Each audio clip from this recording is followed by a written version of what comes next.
윤석호는 현관문을 열고 들어서며 습관적으로 시계를 확인했다. 밤 10시 40분. 예상보다 일찍 들어온 편이었다.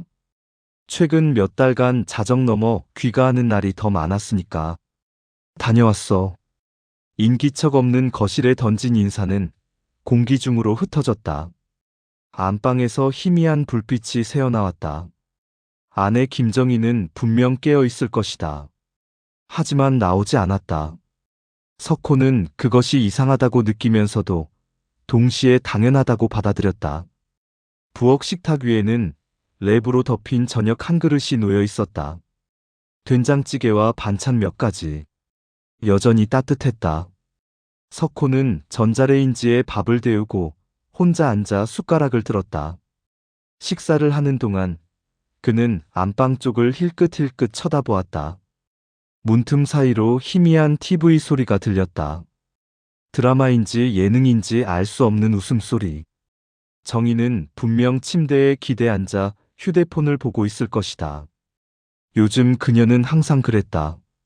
오늘 현장에서 또 문제가 터졌어. 석호는 중얼거렸다. 누구에게 하는 말도 아니었다. 그저 말을 해보고 싶었다. 하지만 안방의 문은 닫혀 있었고 아무도 그의 말에 반응하지 않았다. 밥을 다 먹고 그릇을 설거지대에 놓으며 석호는 문득 이런 생각을 했다. 이게 언제부터였지? 아내가 저녁을 차려놓고도 함께 먹지 않은 게, 내가 들어와도 나오지 않은 게, 우리가 같은 공간에 있으면서도 다른 시간을 사는 게. 그는 기억을 더듬었지만 정확한 시점을 짚어낼 수 없었다. 어느 순간부터인가 아내와의 대화는 필요한 정보 교환으로만 이루어졌다. 청구서 나왔어. 주말에 애들 온대. 세탁기 고장났어. 그런 것들. 석호는 샤워를 하고 거실 소파에 앉았다. TV를 켰지만 무슨 프로그램이 나오는지 집중할 수 없었다. 그의 시선은 자꾸 안방문으로 향했다. 들어가야 하나? 하지만 그는 움직이지 않았다. 들어간다 한들 무슨 말을 할 수 있을까? 오늘 힘들었어라고? 보고 싶었어라고? 50년을 살아온 남자가 할 말은 아니었다. 그렇게 1시간쯤 지났을 때 안방 문이 열렸다. 정희가 물컵을 들고 나왔다. 석호는 반사적으로 자세를 고쳐 앉으며 말을 걸었다. 아, 당신 자기 전이야? 정희는 부엌으로 걸어가며 짧게 대답했다. 응. 오늘 좀 일찍 들어왔어. 현장이 생각보다 빨리 마무리돼서. 그래. 정희는 정수기에서 물을 받으며 한 번도 석호를 쳐다보지 않았다. 석호는 그녀의 뒷모습을 바라보았다. 면 잠옷을 입은 그녀는 여전히 날씬했고 묶은 머리는 단정했다. 하지만 어딘가 멀어 보였다. 마치 다른 세계에 속한 사람처럼. 당신은 요즘 괜찮아? 석호가 조심스럽게 물었다. 정희는 물컵을 천천히 입에 가져가며 잠시 생각하는 듯했다. 그리고 컵을 내려놓고 말했다. 뭐가? 그냥 요즘 말이 없는 것 같아서. 정희는 희미하게 웃었다. 조롱도 비웃음도 아닌 그저 힘 빠진 웃음이었다. 나 원래 말 없잖아. 당신도 알면서. 아니, 그게 아니라. 석호는 말을 이었지만 정작 무슨 말을 하고 싶은지 스스로도 명확하지 않았다. 정희는 더 이상 대답하지 않고 물컵을 들고 안방으로 돌아갔다. 문이 닫히는 소리가 유난히 크게 들렸다. 석호는 소파에 그대로 앉아 있었다. 가슴 한쪽이 무거웠다. 뭔가 잘못되고 있다는 느낌. 하지만 그는 그 느낌을 애써 외면했다. 나이 들면 다 이렇게 되는 거야. 부부가 뭐 항상 뜨겁게 살 순 없지. 그는 스스로를 다독이며 TV 채널을 돌렸다. 주말이었다. 석호는 오랜만에 쉬는 날이었다. 정희는 오전부터 문화센터로 나갔다. 요가 수업이 있다고 했다. 그녀는 몇 년 전부터 그곳에서 강사로 일했지만 최근엔 수업 횟수를 많이 줄였다. 요즘엔 젊은 강사들이 더 인기 있어라고 그녀는 담담하게 말했었다. 석호는 집에 혼자 남았다. 거실을 청소하고 베란다 화분에 물을 주고 서재를 정리했다. 그러다 아내의 작은 서재 겸 창고로 쓰이는 방으로 들어갔다. 문을 열자 오래된 책 냄새가 났다. 정희가 예전에 읽던 소설들, 요가 관련 서적들, 오래된 앨범들이 선반에 가지런히 정리되어 있었다. 석호는 천천히 방 안을 둘러보았다. 옷장 하나가 열려 있었다. 그 안에는 정희가 입지 않는 옷들이 걸려 있었다. 여름옷, 겨울 코트, 오래된 가디건. 석호는 무심코 옷들을 하나씩 훑어보았다. 그러다 베이지색 코트 하나를 집어들었다. 캐시미어 소재의 고급스러운 코트였다. 정희가 언제 샀는지 기억나지 않았다. 그는 코트를 펼쳐들고 주머니를 확인했다. 습관적인 행동이었다. 안주머니에서 뭔가 만져졌다. 석호는 그것을 꺼냈다. 낡은 영화 티켓 한 장. 그는 티켓을 펼쳐들고 날짜를 확인했다. 2024년 11월 14일. 목요일 오후 2시 상영. 그날은 석호가 부산 현장에 출장을 갔던 날이었다. 정희와 함께 영화를 본 적은 없었다. 애초에 그들은 지난 몇 년간 함께 영화관에 간 적이 없었다. 석호는 티켓을 손에 쥔 채 멍하니 서 있었다. 영화 제목은 가을의 기억이라고 적혀 있었다. 로맨스 영화였다. 정희가 좋아하는 장르. 혼자 갔나? 당연히 혼자 갔겠지. 아내도 혼자 영화를 볼 수 있다. 이상한 일이 아니다. 하지만 석호는 묘하게 마음이 불편했다. 그는 티켓을 다시 주머니에 넣고 코트를 제자리에 걸었다. 그리고 방을 나왔다. 거실 소파에 앉아 그는 계속 그 티켓을 떠올렸다. 왜 혼자 갔을까? 친구랑 가지. 하지만 곧 생각을 고쳤다. 정희에겐 친한 친구가 많지 않았다. 그녀는 원래 혼자 있는 걸 좋아했다. 석호는 그렇게 스스로를 설득했다. 저녁 무렵 정희가 돌아왔다. 그녀는 간단히 인사만 하고 바로 샤워를 했다. 석호는 거실에서 뉴스를 보고 있었다. 샤워를 마친 정희가 부엌으로 가서 저녁 준비를 시작했다. 석호는 무심코 그녀를 바라보았다. 그녀는 냉장고에서 재료를 꺼내고 도마 위에 채소를 올리고 능숙하게 칼질을 했다. 모든 동작이 기계적이었다. 오늘 수업 어땠어? 석호가 물었다. 정희는 대답 없이 고개만 살짝 끄덕였다. 요즘 수강생들 많이 줄었다며? 힘들지 않아? 괜찮아. 뭐 필요한 거 없어? 수업 준비할 거라든가. 없어. 짧은 대답만 돌아왔다. 석호는 더 이상 말을 걸지 않았다. 정희는 계속 요리를 했고 그는 TV를 보는 척했다. 저녁 식사는 조용했다. 두 사람은 각자의 접시를 바라보며 밥을 먹었다. 가끔 숟가락이 그릇에 부딪히는 소리만 들렸다. 된장찌개 맛있네. 석호가 어색하게 말했다. 정희는 고개를 끄덕였다. 예전에 당신이 좋아하던 거 기억나서 만들어봤어. 아, 그래? 고마워. 다시 침묵. 석호는 숟가락을 놓으며 정희를 바라보았다. 그녀는 여전히 밥을 먹고 있었다. 천천히, 조용히, 마치 혼자 있는 것처럼. 우리 괜찮은 거지? 석호가 조심스럽게 물었다. 정희는 숟가락을 든 채 움직임을 멈췄다. 몇 초간의 침묵이 흘렀다. 그리고 그녀는 석호를 쳐다보지 않은 채 말했다. 당신은 항상 괜찮았잖아. 그 말이 석호의 가슴에 날카롭게 박혔다. 무슨 뜻인지 정확히 알 수 없었지만 뭔가 중요한 말이라는 건 느껴졌다. 무슨 뜻이야, 그게? 정희는 천천히 숟가락을 내려놓았다. 당신은 항상 괜찮다고 했어.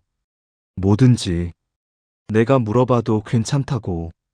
힘들지 않냐고 물어봐도 괜찮다고. 그러니까 나도 괜찮은 척했어. 석호는 할 말을 잃었다. 정희는 접시를 들고 일어섰다. 우리 둘 다 괜찮은 거야. 그냥 그렇게 살면 되는 거지. 그녀는 부엌으로 가서 설거지를 시작했다. 석호는 식탁에 혼자 남아 멍하니 앉아 있었다. 그날 밤, 석호는 잠을 이룰 수 없었다. 옆에 누워있는 정희는 이미 깊이 잠든 듯 했다. 그는 천장을 바라보며 아내의 말을 곱씹었다. 당신은 항상 괜찮았잖아. 그 말이 맞았다. 그는 항상 괜찮다고 말했다.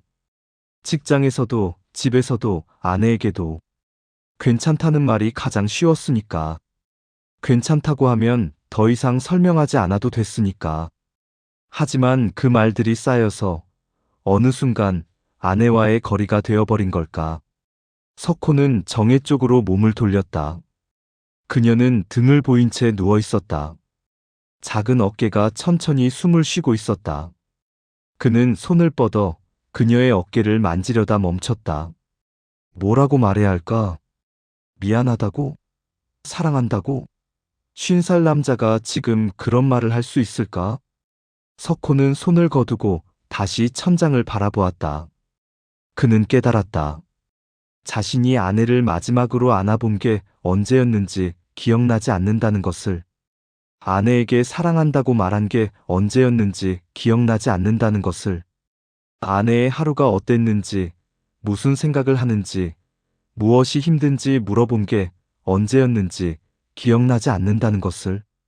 그리고 더 두려운 건 아내도 그에게 그런 것들을 더 이상 물어보지 않는다는 것이었다. 새벽 4시, 석호는 조용히 일어나 거실로 나왔다. 소파에 앉아 어둠 속에서 창밖을 바라보았다. 도시의 불빛이 희미하게 반짝이고 있었다. 아내는 이미 나를 떠난 걸까? 그 생각이 머릿속을 맴돌았다. 하지만 그는 곧 고개를 저었다. 아니야. 우린 여전히 같은 집에 살고 있어.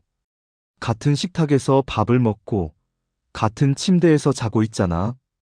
그렇게 스스로를 위로하며 석호는 다시 안방으로 돌아갔다. 침대에 누웠지만 잠은 오지 않았다. 정희는 여전히 등을 보인 채 자고 있었다. 석호는 그 뒷모습을 오래 바라보았다. 가까이 있지만 닿을 수 없는 그런 거리를 느끼며. 월요일 아침, 석호는 평소보다 일찍 일어났다. 지난 주말 내내 머릿속을 맴돌던 불안감 때문에 제대로 잠을 자지 못했다. 그는 조용히 침대에서 일어나 거실로 나왔다. 부엌에서 물을 한 잔 마시고 창밖을 바라보았다. 이른 새벽의 도시는 아직 잠들어 있었다. 석호는 문득 20년 전 이맘때가 떠올랐다. 그때도 이렇게 일찍 일어나곤 했다. 하지만 그땐 혼자가 아니었다. 정희가 항상 먼저 일어나 아침을 준비했고, 석호는 부엌에 들어가 그녀의 허리를 뒤에서 안았었다. 놀래키지 말라고 웃으며 말하던 아내의 목소리가 생생했다. 언제부터였을까? 그런 아침들이 사라진 게. 석호는 냉장고를 열어 우유를 꺼냈다. 그러다 냉장고 문에 붙어 있는 가족 사진을 발견했다. 10년도 더 된 사진이었다. 아들, 딸이 아직 대학생이던 시절, 제주도에서 찍은 사진. 네 식구가 나란히 서서 웃고 있었다. 석호는 그 사진 속 정희를 오래 바라보았다. 그녀는 웃고 있었다. 진심으로. 지금 그녀는 언제 마지막으로 그렇게 웃었을까? 석호는 기억할 수 없었다. 회사로 가는 차 안에서 석호는 계속 정희를 생각했다. 그녀가 언제부터 변했는지 정확히 짚어보려 했다. 5년 전쯤이었을까? 아들이 군대를 갔을 때. 아니면 3년 전 딸이 취업해서 집을 나갔을 때. 아니면 더 전부터였을까? 석호는 문득 한 장면을 떠올렸다. 7년 전 겨울이었다. 석호가 승진을 하고 첫 큰 프로젝트를 맡았을 때였다. 그는 거의 집에 들어오지 못했다. 새벽에 나가서 자정이 넘어 들어왔다. 주말에도 현장에 나갔다. 어느 날 저녁 정희가 전화를 했었다. 여보, 오늘 제 생일이에요. 석호는 그제야 달력을 확인했다. 정말 아내의 생일이었다. 그는 당황하며 말했다. 미안해. 일이 너무 바빠서. 내일 저녁에 뭐 맛있는 거 먹으러 가자. 전화 너머로 짧은 침묵이 흘렀다. 괜찮아요. 그냥 집에 계시면 좋겠어서 전화했어요. 지금은 정말 못 가. 내일 꼭 보상해 줄게. 네. 정희는 더 이상 아무 말도 하지 않았다. 석호는 전화를 끊고 다시 일에 몰두했다. 그리고 그 다음 날도 집에 일찍 들어가지 못했다. 결국 생일 약속은 일주일이 지나서야 겨우 지켰다. 그때 정희는 뭐라고 했더라. 괜찮아요. 바쁜 거 알아요. 항상 괜찮다고 했다. 석호는 그게 정말 괜찮다는 뜻인 줄 알았다. 현장 사무실에 도착하자 팀원들이 이미 대기하고 있었다. 오늘도 복잡한 하루가 시작될 것이다. 석호는 가방을 내려놓고 회의를 시작했다. 하지만 집중이 되지 않았다. 팀원들의 보고를 들으면서도 자꾸 정희의 얼굴이 떠올랐다. 요즘 그녀의 표정, 무표정하지만 피곤해 보이는 눈, 억지로 짓는 듯한 미소. 팀장님? 젊은 팀원이 조심스럽게 불렀다. 석호는 정신을 차렸다. 아, 미안. 계속해. 점심시간, 석호는 혼자 식당 구석에 앉아 백반을 먹었다. 맞은편 테이블에 젊은 부부가 앉아 있었다. 아내는 임신한 듯 배가 불러 있었고, 남편은 아내의 접시에 계속 반찬을 덜어주고 있었다. 두 사람은 내내 웃으며 대화했다. 석호는 젓가락을 놓고 그들을 바라보았다. 우리도 저랬었지. 아들을 가졌을 때 정희는 입덧이 심했다. 석호는 매일 퇴근하고 그녀가 먹을 수 있는 음식을 사들고 집에 갔다. 과일, 빵, 죽, 무엇이든. 정희가 한 입이라도 더 먹을 수 있다면 당신 덕분에 살아요. 정희가 울먹이며 말했던 기억이 났다. 석호는 그녀의 손을 잡고 말했었다. 우리 평생 이렇게 살자. 서로 의지하면서. 그때는 진심이었다. 정말로 평생 함께할 거라고 믿었다. 석호는 식판을 들고 일어섰다. 가슴 한쪽이 답답했다. 저녁, 집으로 돌아가는 길에 석호는 꽃집 앞을 지나쳤다. 잠시 망설이다 차를 세웠다. 가게 안으로 들어가 노란 장미 한 다발을 샀다. 정희가 좋아하는 꽃이었다. 선물하시는 거예요? 주인이 물었다. 석호는 고개를 끄덕였다. 오래전에 자주 사줬던 꽃이에요. 부인분이 좋아하시겠어요. 석호는 애매하게 웃었다. 좋아할까? 아니면 부담스러워할까? 갑자기 꽃을 사오면 이상하게 생각하지 않을까? 집에 도착했을 때는 저녁 8시였다. 석호는 현관문을 열고 들어서며 꽃다발을 들어 올렸다. 다녀왔어. 거실에서 정희가 TV를 보고 있었다. 그녀는 고개를 돌려 석호를 보았다. 그리고 그의 손에 든 꽃을 발견했다. 그게 뭐예요? 아, 이거. 당신 좋아하는 장미. 지나가다 보이길래. 석호는 어색하게 웃으며 꽃을 내밀었다. 정희는 천천히 일어나 꽃을 받았다. 그녀는 꽃을 들여다보았다. 올해? 왜 갑자기? 갑자기는 아니고 오랜만에 사주고 싶어서. 정희는 아무 말 없이 꽃을 들고 부엌으로 갔다. 화병에 물을 받아 꽃을 꽂았다. 석호는 그 뒷모습을 바라보았다. 그녀의 어깨가 유난히 작아 보였다. 고마워요. 정희가 돌아서며 말했다. 하지만 그녀의 표정은 기쁨보다는 당혹스러움에 가까워 보였다. 저녁 먹었어요? 아니, 아직. 그럼 같이 먹어요. 방금 만들었어요. 두 사람은 식탁에 마주 앉았다. 된장찌개와 생선구이, 나물 몇 가지. 정희는 평소처럼 조용히 밥을 먹었다. 석호는 말을 걸고 싶었지만 무슨 말을 해야 할지 몰랐다. 요즘 문화센터는 어때? 평소랑 똑같아요. 수업 힘들지 않아? 괜찮아요. 또 괜찮다는 말. 석호는 숟가락을 내려놓았다. 당신, 나한테 하고 싶은 말 없어? 정희가 고개를 들어 석호를 바라보았다. 그녀의 눈빛이 잠시 흔들렸다. 무슨 말요? 그냥, 요즘 우리 사이가 좀 이상한 것 같아서. 내가 뭘 잘못한 거 있어? 정희는 잠시 침묵했다. 그리고 천천히 입을 열었다. 당신이 잘못한 건 없어요. 그럼 뭐가 문제야? 문제라는 게 있나요? 정희의 목소리는 담담했다. 감정이 없었다. 석호는 답답함을 느꼈다. 대화가 안 되잖아. 우리, 대화요? 정희가 희미하게 웃었다. 당신은 지난 10년간 나한테 뭘 물어본 적 있어요? 내가 뭘 좋아하는지, 뭘 하고 싶은지, 무슨 생각을 하는지. 한 번이라도 진짜로 물어본 적 있어요? 석호는 할 말을 잃었다. 나도 똑같이 안 물어봤잖아요. 그냥 우리 그렇게 산 거예요. 서로 각자 바쁘게. 그게 어른의 결혼 생활이라고 생각했어요. 그게. 그러니까 지금 와서 갑자기 꽃 사오고 나한테 대화하자고 하면 저도 어떻게 해야 할지 모르겠어요. 정희는 접시를 들고 일어섰다. 당신 잘못 없어요. 나도 잘못 없고.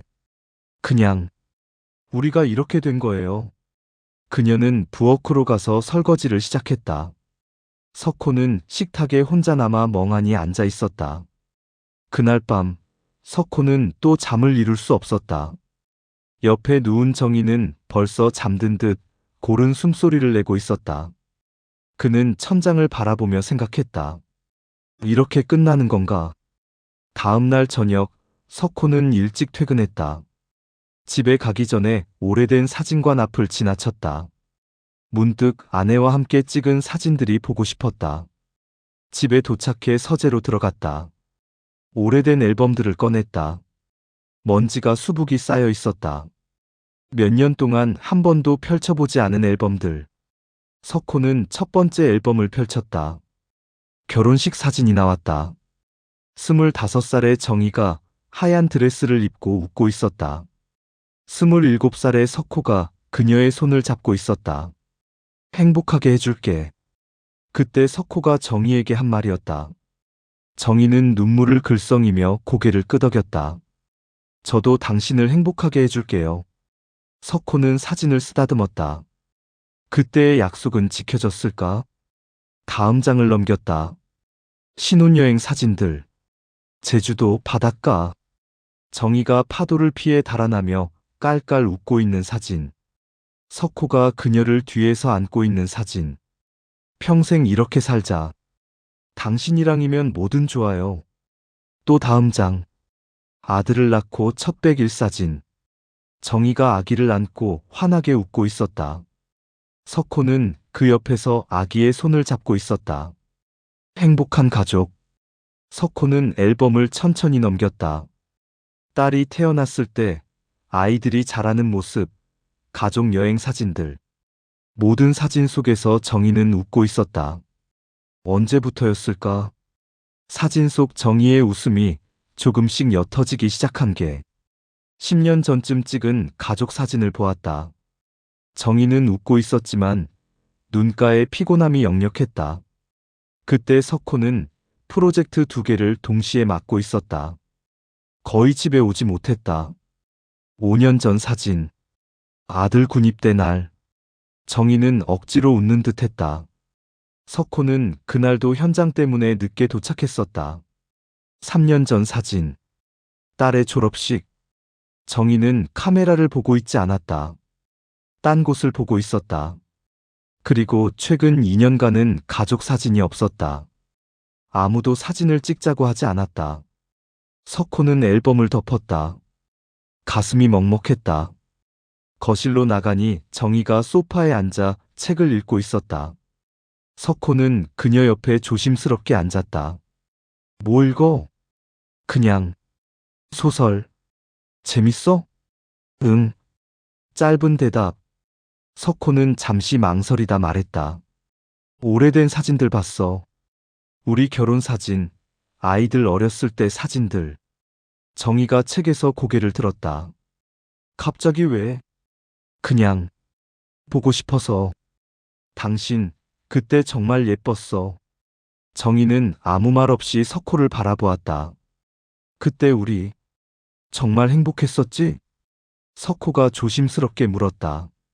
정희는 잠시 생각하는 듯 하더니 책을 덮었다. 그때는 행복했어요. 당신도 나도 젊었고 뭐든 할 수 있을 것 같았고 그냥 사랑만으로도 충분하다고 믿었으니까. 지금은? 정희는 창밖을 바라보았다. 지금은 사랑만으로는 안 되더라고요. 관심이 필요하고 대화가 필요하고 서로를 이해하려는 노력이 필요한데 우리한테는 그게 없었어요. 내가 노력이 부족했어? 당신만 그런 게 아니에요. 나도 마찬가지였어요. 어느 순간부터 우리 둘 다 그냥 익숙함에 기대서 살았던 거예요. 진짜 서로를 보는 게 아니라. 석호는 정희의 손을 잡고 싶었다. 하지만 그럴 용기가 나지 않았다. 다시 시작할 수 있을까? 정희가 천천히 고개를 돌려 석호를 바라보았다. 그녀의 눈빛은 슬펐다. 무엇을요? 우리 다시 예전처럼. 정희는 고개를 저었다. 예전으로는 못 돌아가요. 그건 이미 지나간 시간이니까. 그럼. 그리고 솔직히 나도 잘 모르겠어요. 내가 뭘 원하는지, 우리가 어떻게 되어야 하는지. 정희는 책을 들고 일어섰다. 나 먼저 들어갈게요. 내일 아침 일찍 나가야 해서. 그녀는 안방으로 들어갔다. 문이 닫혔다. 석호는 거실에 혼자 남았다. 그는 문득 서재에서 본 사진 한 장을 떠올렸다. 신혼 시절 바닷가에서 찍은 사진. 정희가 그의 품에 안겨 환하게 웃던 모습. 그 웃음을 다시 볼 수 있을까? 석호는 고개를 숙였다. 가슴속 어딘가가 무너지는 것 같았다. 그날 밤 그는 소파에서 잠들었다. 꿈속에서 젊은 정희를 만났다. 그녀는 하얀 드레스를 입고 웃으며 그에게 다가왔다. 행복하게 해줄 거지? 응, 약속할게. 하지만 꿈속에서도 석호는 그 약속을 지키지 못한 것 같았다. 새벽에 눈을 떴을 때 거실은 어두웠다. 안방에서 희미한 불빛이 새어나왔다. 정희는 아직 자지 않은 것 같았다. 석호는 소파에 그대로 누워 천장을 바라보았다. 아내는 그의 곁에 있었다. 같은 집에, 같은 공간에. 하지만 마음은 이미 멀리 가버린 것 같았다. 그리고 석호는 깨달았다. 돌이킬 수 없는 지점을 이미 지나왔을지도 모른다는 것을. 석호는 그날 이후 변하기로 마음먹었다. 아직 늦지 않았다고, 노력하면 된다고 스스로를 다독였다. 일주일 동안 그는 일찍 퇴근했다. 현장 팀원들이 이상하게 쳐다봤지만 신경 쓰지 않았다. 저녁 7시면 집에 도착해서 정희와 함께 저녁을 먹었다. 주말에는 설거지를 도왔고 청소기도 돌렸다. 오늘 날씨 좋은데 산책 갈까? 토요일 오후 석호가 제안했다. 정희는 잠시 망설이다 고개를 끄덕였다. 그래요. 두 사람은 집 근처 공원으로 나갔다. 5월의 햇살이 따스했다. 산책로를 걷는 사람들, 자전거를 타는 아이들, 벤치에 앉아 이야기를 나누는 노부부들. 석호와 정희는 나란히 걸었다. 하지만 손을 잡지는 않았다. 석호는 몇 번이나 손을 뻗으려다 멈췄다. 어색했다. 20년 넘게 부부로 살았는데 손 한 번 잡는 게 이렇게 어려웠다. 예전에 여기 자주 왔었지? 석호가 말을 꺼냈다. 정희가 고개를 끄덕였다. 애들 어렸을 때 주말마다 왔었죠. 민수는 자전거 타는 거 배우고 지은이는 그네 타는 걸 좋아했었고. 맞아. 민수가 자전거 연습하다가 넘어져서 울었을 때 당신이 달려가서 안아줬었지. 그러고 당신은 사진만 찍고 있었죠. 정희가 희미하게 웃었다. 석호도 웃었다. 미안. 그때는 기록으로 남겨야 한다고 생각했어. 괜찮아요.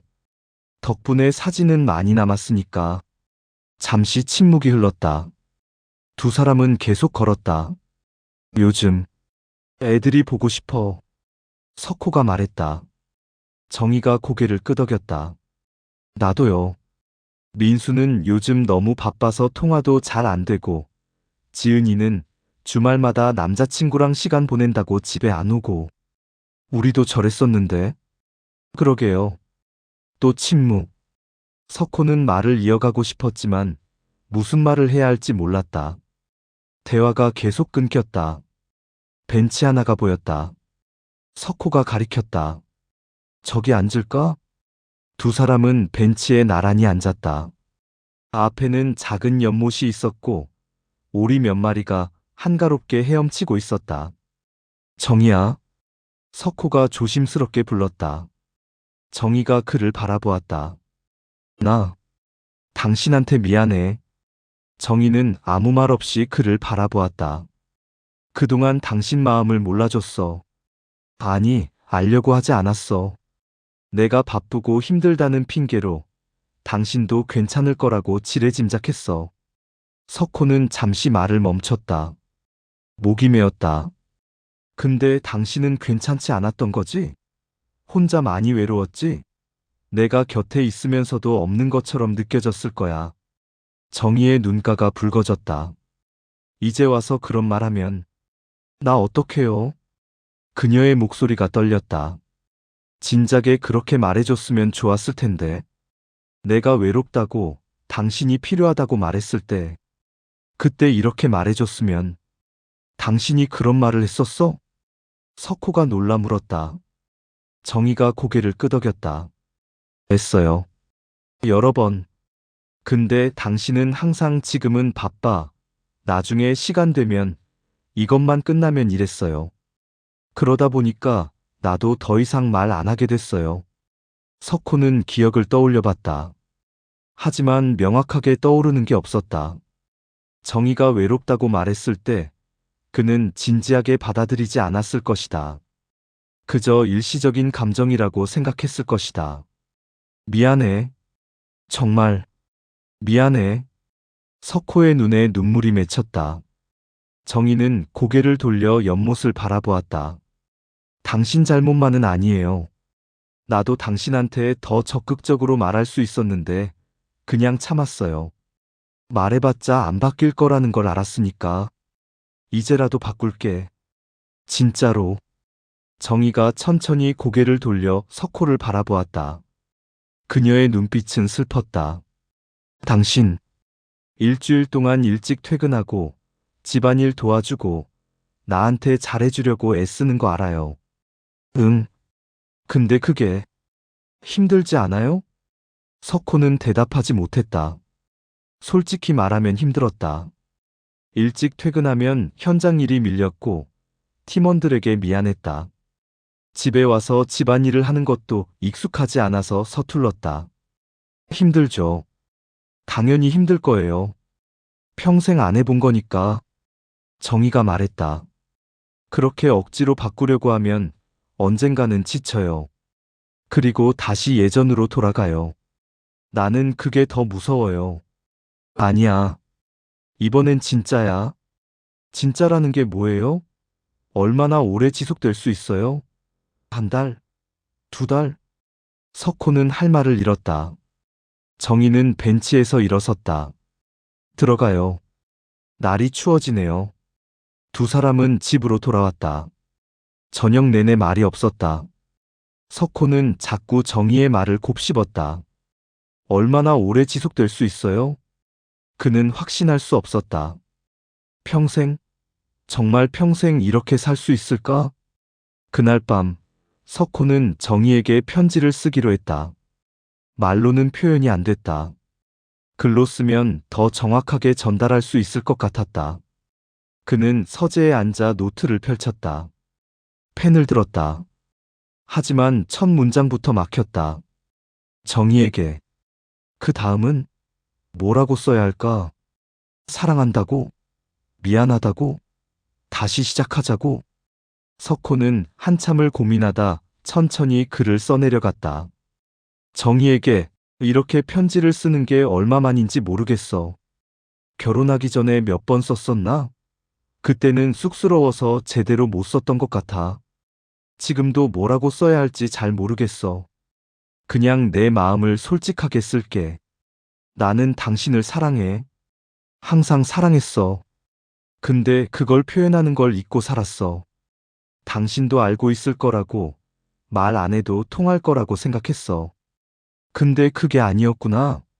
사랑은 말해야 하고, 표현해야 하고, 계속 확인해야 하는 거였는데, 나는 그걸 너무 늦게 깨달았어. 당신이 외로웠을 때 나는 몰랐어. 아니, 알면서도 모른 척했어. 당신이 나를 필요로 할 때 나는 항상 다른 곳에 있었어. 미안해. 정말 미안해. 이제라도 바꿀 수 있을까? 우리 다시 시작할 수 있을까? 나는 당신과 함께 늙고 싶어. 당신 손을 잡고 산책하고, 같이 밥 먹고, 밤에 당신 옆에서 자고 싶어. 너무 늦은 걸까? 대답해줘. 석호가. 석호는 편지를 접어서 봉투에 넣었다. 그리고 안방 문 앞에 놓아두었다. 다음 날 아침, 편지는 사라져 있었다. 정희가 가져간 것이다. 하지만 그녀는 아무 말도 하지 않았다. 하루가 지나고 이틀이 지났다.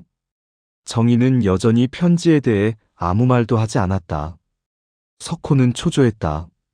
물어보고 싶었지만 참았다.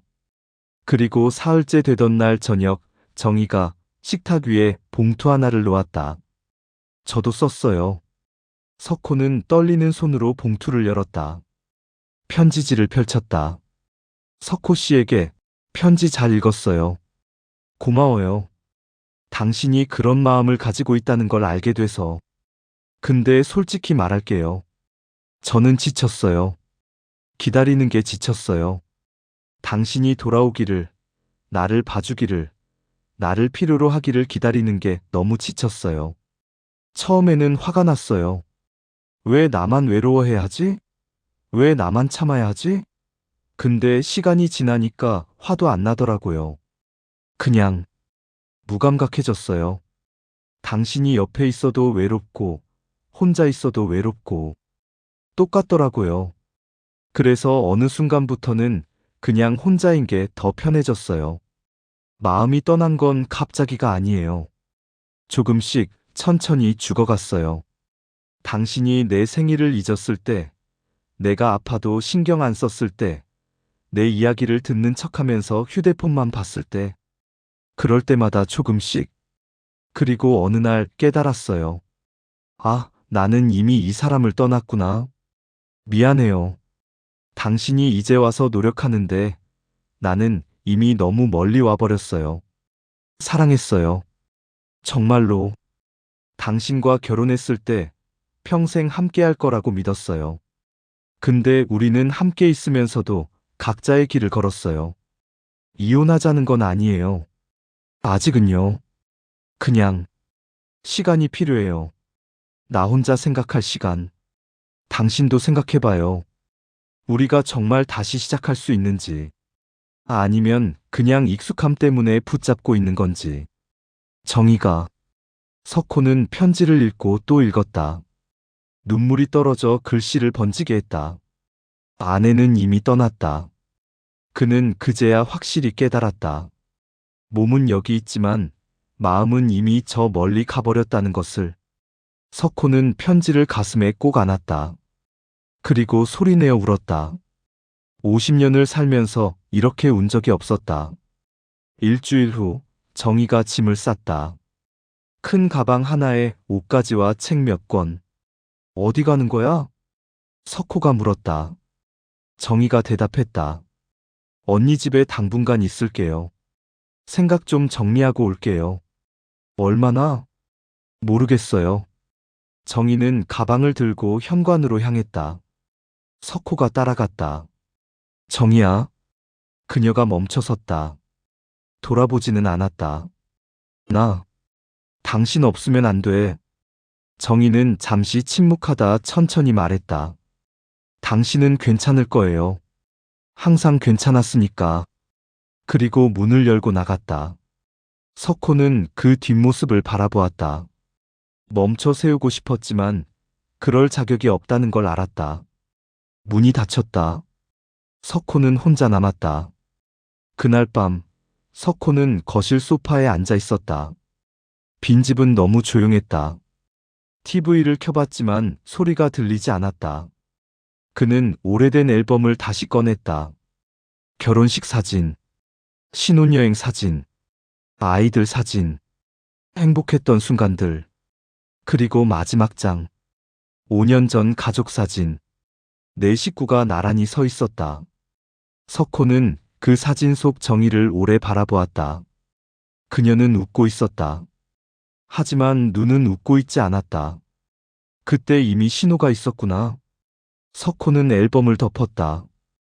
휴대폰을 꺼내 정희에게 문자를 보냈다. 기다릴게. 언제까지든. 답장은 오지 않았다. 한 달이 지났다. 석호는 혼자 사는 법을 배웠다. 아침에 일어나 출근하고, 저녁에 혼자 밥을 먹고, 밤에 혼자 잠들었다. 정희는 가끔 전화를 했다. 안부를 묻는 짧은 통화. 잘 지내요? 응. 당신은? 저도요. 언제 돌아올 거야? 모르겠어요. 그렇게 통화는 끝났다. 석호는 기다렸다. 하지만 정희가 돌아올 거라는 확신은 없었다. 어느 주말, 석호는 혼자 공원을 찾았다. 정희와 마지막으로 산책했던 그곳. 벤치에 앉아 연못을 바라보았다. 옆에는 아무도 없었다. 그는 문득 깨달았다. 아내는 이미 나를 떠난 상태였다. 물리적으로 떠나기 훨씬 전부터 마음으로 이미 떠나 있었다. 나는 그걸 몰랐을 뿐이다. 아니, 보려 하지 않았을 뿐이다. 석호는 하늘을 올려다보았다. 구름이 천천히 흘러가고 있었다. 이제는 나도 혼자구나. 그 사실을 받아들이는데 오랜 시간이 걸렸다. 하지만 결국 받아들일 수밖에 없었다. 집으로 돌아가는 길, 석호는 꽃집 앞을 지나쳤다. 노란 장미가 보였다. 정희가 좋아하던 꽃. 그는 잠시 멈춰 섰다가 고개를 저으며 지나쳤다. 이제는 꽃을 사줄 사람이 없었다. 2달째 되던 날, 정희에게서 전화가 왔다. 만나요. 이야기할 게 있어요. 석호의 가슴이 두근거렸다. 혹시 돌아온다는 건가? 아니면. 다음 날, 두 사람은 카페에서 만났다. 정희는 여전히 말랐지만 표정은 전보다 편안해 보였다. 어떻게 지냈어? 석호가 물었다. 정희가 커피를 한 모금 마시며 대답했다. 괜찮았어요. 생각 많이 했어요. 나도. 잠시 침묵이 흘렀다. 정희가 천천히 입을 열었다. 우리 이혼해요. 석호는 예상했지만 막상 들으니 가슴이 무너졌다. 정말 그래야 해? 정희가 고개를 끄덕였다. 네. 이게 우리 둘 다를 위한 거예요. 억지로 붙잡고 있어봤자 서로 더 힘들어요. 나는 당신 없이 못 살 것 같은데. 살 수 있어요. 저도 그렇게 생각했는데 혼자 지내보니까 괜찮더라고요. 당신도 그럴 거예요. 석호는 고개를 숙였다. 눈물이 떨어질 것 같았다. 미안해. 내가 더 잘했어야 했는데. 저도 미안해요. 더 솔직하게 말할 수 있었는데 참았어요. 정희가 석호의 손을 잡았다. 따뜻했다. 원망은 안 해요. 우리 나름대로 최선을 다했어요. 그냥 서로 맞지 않았던 거예요. 아니, 처음에는 맞았는데 시간이 지나면서 달라진 거예요. 다시 시작할 수는 없을까? 정희가 고개를 저었다. 저는 이미 다른 사람이 됐어요. 당신이 사랑했던 그 정희가 아니에요. 그리고 당신도 변했어요. 우리는 이제 다른 길을 가야 해요. 석호는 손을 놓지 못했다. 정희는 그의 손을 부드럽게 놓았다. 행복하세요. 진심으로요. 그녀는 일어나 가방을 들었다. 석호는 그저 그녀를 바라보았다. 안녕히 계세요. 정희가 돌아서 걸어갔다. 카페 문을 열고 나가는 그 순간까지 석호는 그녀를 바라보았다. 문이 닫혔다. 그는 혼자 남았다. 완전히. 6개월 후, 석호는 새 아파트로 이사했다. 작은 원룸이었다. 혼자 살기에 딱 좋은 크기였다. 이혼 서류는 조용히 처리됐다. 아이들도 이해했다. 처음엔 놀랐지만 결국 부모님의 선택을 존중했다. 석호는 새로운 일상에 적응했다. 아침에 혼자 밥을 먹고, 혼자 출근하고, 혼자 퇴근했다. 외로웠지만 익숙해졌다. 어느 일요일 오후 석호는 공원을 산책했다. 혼자 벤치에 앉아 연못을 바라보았다. 오리 몇 마리가 헤엄치고 있었다. 옆 벤치에 노부부가 앉아 있었다. 할아버지가 할머니의 손을 잡고 있었다. 두 사람은 말없이 연못을 바라보고 있었지만 행복해 보였다. 석호는 그들을 바라보았다. 우리도 저렇게 될 수 있었을까? 알 수 없는 일이었다. 그는 일어나 천천히 걸었다. 혼자. 하지만 이제는 괜찮았다. 아내는 이미 나를 떠난 상태였다. 그리고 이제 나도 그 사실을 받아들였다. 석호는 공원을 나와 집으로 걸어갔다.